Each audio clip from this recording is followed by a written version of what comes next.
seen some days sober thoughts prevail.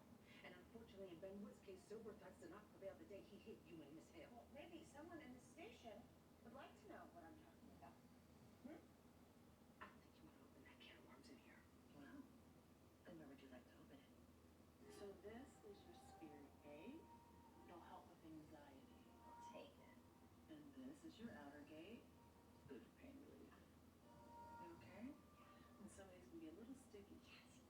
Yes, sticky. Oh, shit. I'm so sorry.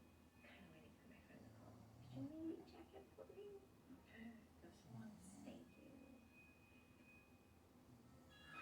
It's Laguna Oncology. You need to take this? No.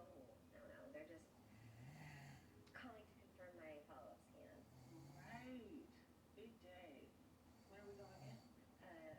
Soon. Yeah, we gotta double check. Uh-huh.